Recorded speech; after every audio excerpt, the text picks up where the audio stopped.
Welcome to the Grow Your Practice podcast. Hi, I'm your host, Chad Madden, owner of Madden Physical Therapy and Breakthrough.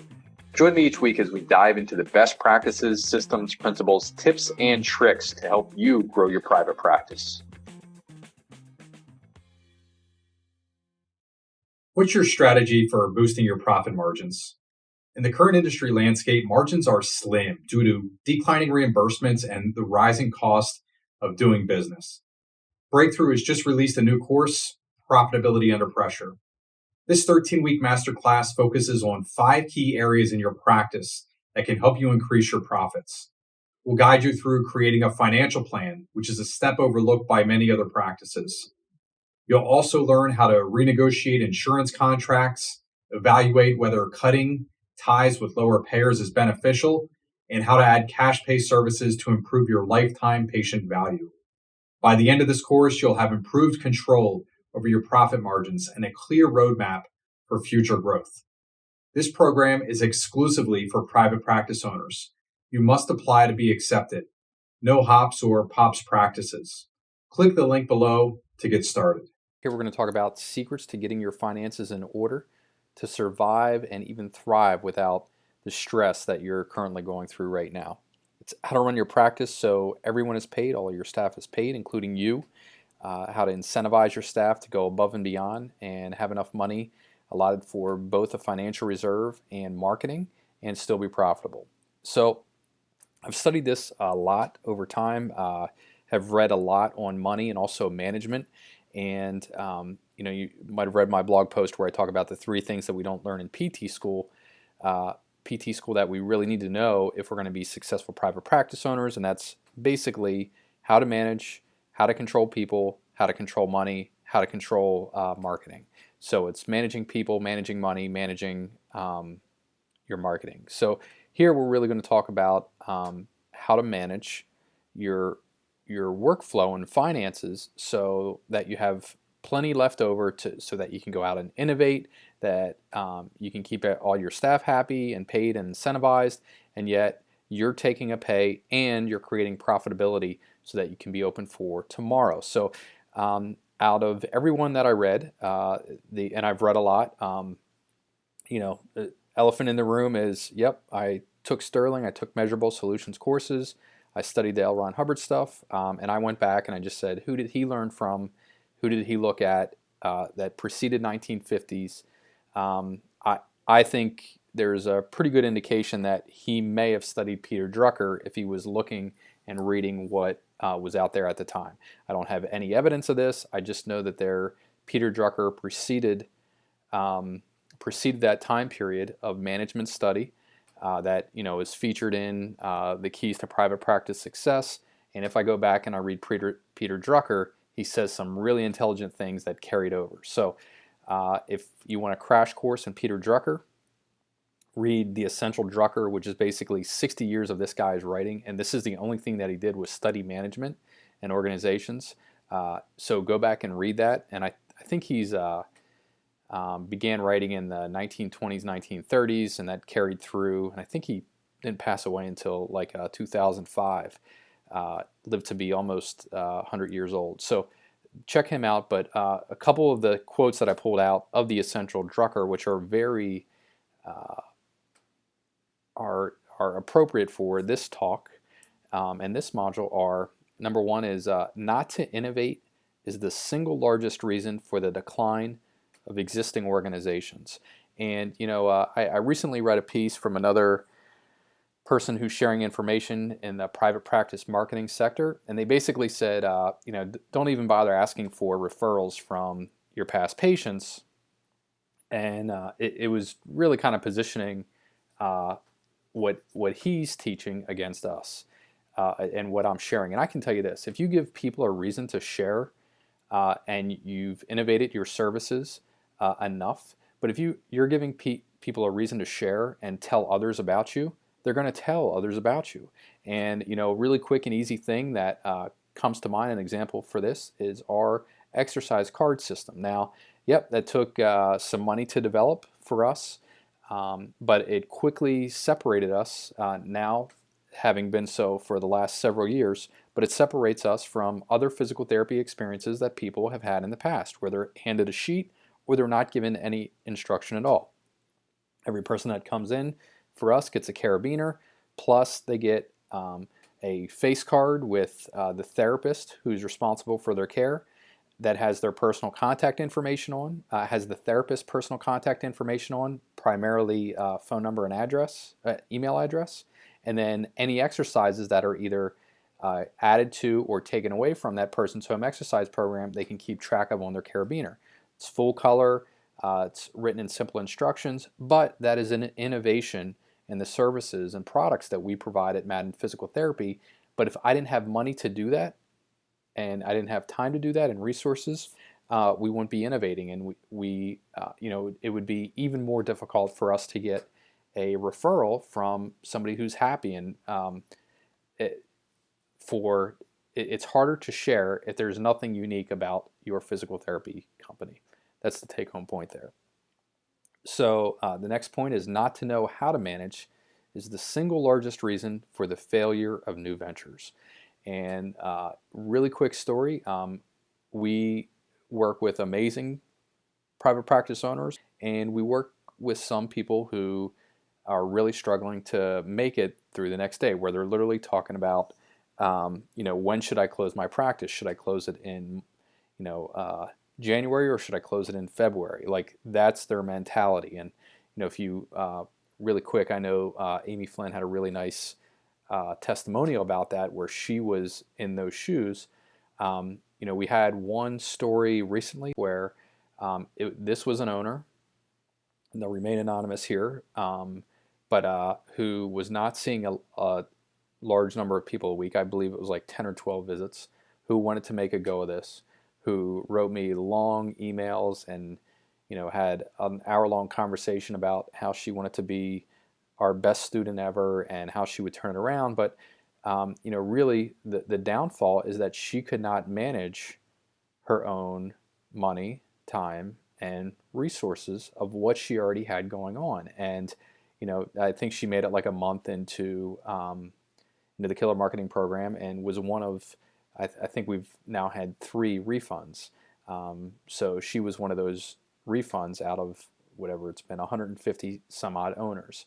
But like, she was telling me all the right things, was overly enthusiastic about everything that we're doing, but had a lot of trouble managing just herself. So how's she going to be expected to manage a group of 30 people or a payroll or anything like that? But that's another really important point that I'm just stealing verbatim from Peter Drucker. The next thing is, what is management? And this is a long one, and I just want to read it to you verbatim. So literally, this is from a spot in the Essential Drucker called "What is Management?" Management is about human beings. Its task is to make people capable of joint performance, to make their strengths effective and their weaknesses irrelevant. This is what organization is all about, and it is the reason that management is the critical determining factor. These days, practically all of us work for a managed institution, large or small, business or non-business. We depend on management for our livelihoods, and our ability to contribute to society also depends as much on the management of the organization for which we work as it does on our own skills, dedication, and effort. Because management deals with the integration of people in a common venture, it is deeply embedded in culture. What managers do in West Germany, in the United Kingdom, in the United States, in Japan, or in Brazil is exactly the same. How they do it may be quite different. Thus, one of the basic challenges managers in a developing country face is to find and identify those parts of their own tradition, history, and culture that can be used as management building blocks.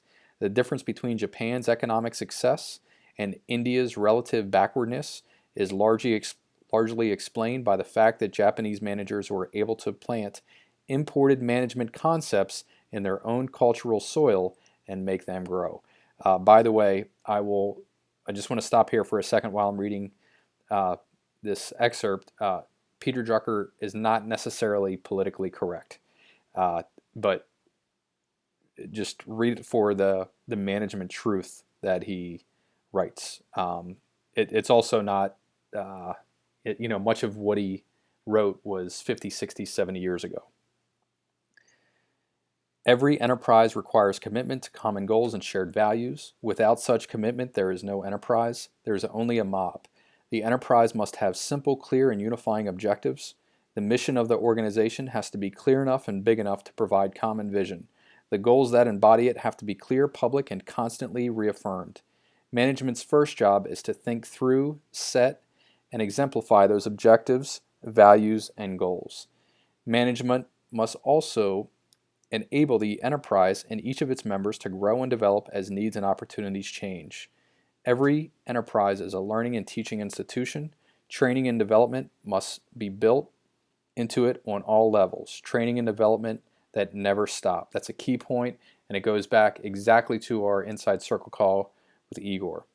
Every enterprise is composed of people with different skills and knowledge doing many different kinds of work. It must be built on communication and on individual responsibility.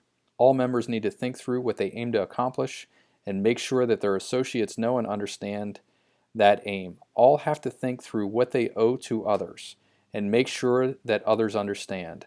All have to think through what they need, what they in turn need from others, and make sure that others know what is expected of them. Neither the quantity of output nor the bottom line is by itself an adequate measure of the performance of management and enterprise. Market standing, innovation, productivity, development of people, quality, financial results, all are crucial to an organization's performance and to its survival.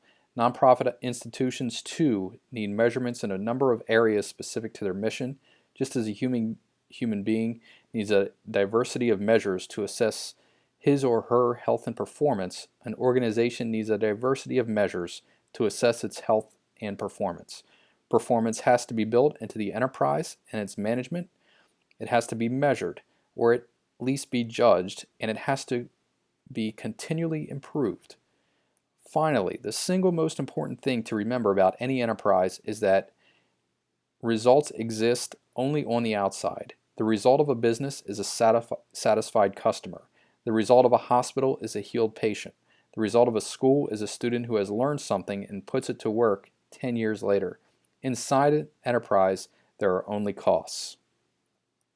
All right, so that was the quote on management that I wanted to give you. Sorry, I know I've never done that before, read a long excerpt like that. You're going to get two more here in a second.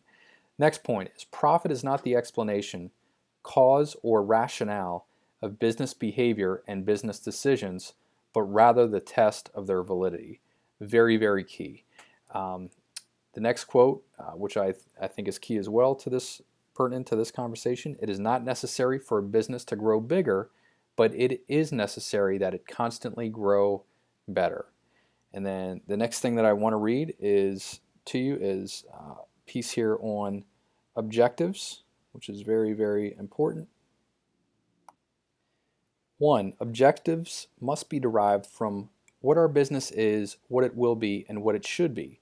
They are not abstractions. They are the action commitments through which the mission of a business is to be carried out and the standards against which performance is to be measured. Objectives, in other words, represent the fundamental strategy of a business. 2. Objectives must be operational. They must be capable of being converted into specific targets and specific assignments.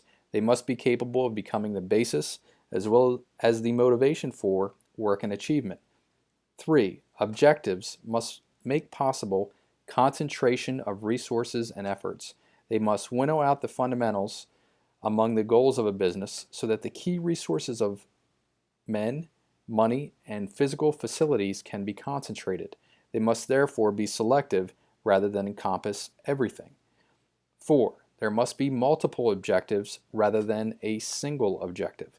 Much of today's lively discussion of management by objectives is concerned with the search for the one right objective. This search is not only likely to be as unproductive as the quest for the philosopher's stone, it does harm and misdirects. To manage a business is to balance a variety of needs and goals, and this requires multiple objectives. 5. Objectives are needed in all areas on which the survival of the business depends. The specific targets, the goals in any area of objectives, depend on the strategy of the individual business. But the areas in which objectives are needed are the same for all businesses, for all businesses depend on the same factors for their survival. A business must first be able to create a customer. There is therefore need for a marketing objective. Businesses must be able to innovate, or else their competitors will render them obsolete. There is need for an innovation objective. All businesses depend on the three factors of production of the economist, that is, on human resources, capital resources, and physical resources. There must be objectives for their supply, their employment, and their development. The resources must be employed productively, and their productivity has to grow if the business is to survive. There is need, therefore, for productivity objectives. Businesses exist in society and community, and therefore has to discharge social responsibilities, at least to the point where it takes responsibility for its impact upon the environment. Therefore, objectives in respect to the social dimensions of business are needed. Finally, there is need for profit. Otherwise, none of the objectives can be obtained. They all require effort, that is, cost, and they can be financed only out of the profits of a business. They all entail risks. They all, therefore, require a profit to cover the risk of potential losses. Profit is not an objective, but it is a requirement that has to be objectively determined in respect to the individual business, its strategies, its needs, and its risks. He then goes on, and Drucker says that objectives, therefore, have to be set in these 8 key areas: marketing, 2 is innovation, 3 is human resources, 4 is financial resources, 5 physical resources, 6 productivity, 7 social responsibility, 8 profit requirements. Moving on, the only thing that differentiates one business from another in any given field is the quality of its management on all levels. The first measurement of this crucial factor is productivity. That is the degree to which resources are utilized in their yield. And later on here, I'll be giving you, we'll be going through an example of how you can think through maximizing the utilization of the resources that you have. Profit is a condition of survival. It is the cost of the future, the cost of staying in business. And I know we've talked a lot about profitability, transparency, and who gets to see what within your organization. And I know I shared with you just what we have done and what we have found over time, which is to be very transparent with our staff. But I think there's one key paragraph in here in the Essential Drucker that I want to share with you, and it just goes to, it addresses this very well, and there's no way that I could say this better myself. But managers, finally, through their rhetoric, make it impossible for the public to understand economic realities. This violates the requirement that managers, being leaders, not knowingly do harm. So this is particularly true of the United States, but also of Western Europe. For in the West, managers still talk constantly of the profit motive, and they still define the goal of their business as profit maximization. They do not stress the objective function of profit. So this is really, really key here. We're going to talk more about this in a second. They do not talk of risks, or very rarely. They do not stress the need for capital. They almost never even mention the cost of capital, let alone that a business has to produce enough profit to obtain the capital it needs at minimum cost. So a really, really key point. And one more note on profit. Very simply, it's defined, at least the functional definition, is income minus your expenses. So if you're bringing in $100,000 in a month for your private practice and your expenses are 80 grand, you have a $20,000 profit. 100 minus 80 is 20 grand in profit. Another key point is the risk reward.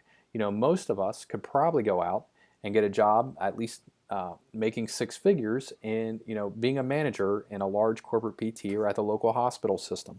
But there was, if you think back to before you launched your private practice and what that is all about, there was a certain risk reward. You knew you could make significantly more money, have a bigger nest egg, a bigger 401k, more perks, more benefits, could be your own boss, could employ other people, have a larger stamp, leave a bigger stamp on society and on your community as a private practice owner. But you took a risk. You took a $50,000 loan, $100,000 loan, whatever it may be, to open your private practice, so you could have lost that money. So big reward, but there's an equivalent risk that comes with it. If there's no profit motive in there, which is the rhetoric that he was referring to, it makes it very difficult to justify, that risk reward. That's not the only part of the equation, but just realize that it's there and that it is okay, and it's actually a really good idea if you are profitable, especially because if you consider the quote below, which is profit is a condition of survival, it is the cost of the future, the cost of staying in business. And the other thing that I had already mentioned and alluded to is that the three big things that I see that private practice owners struggle with and that we don't learn or we don't study a lot are the management in three key areas: the management of people, the management of money, and the management of our marketing. What's your strategy for boosting your profit margins? In the current industry landscape, margins are slim due to declining reimbursements and the rising cost of doing business. Breakthrough has just released a new course, Profitability Under Pressure. This 13-week masterclass focuses on 5 key areas in your practice that can help you increase your profits. We'll guide you through creating a financial plan, which is a step overlooked by many other practices. You'll also learn how to renegotiate insurance contracts, evaluate whether cutting ties with lower payers is beneficial, and how to add cash pay services to improve your lifetime patient value. By the end of this course, you'll have improved control over your profit margins and a clear roadmap for future growth. This program is exclusively for private practice owners. You must apply to be accepted. No hops or pops practices. Click the link below to get started.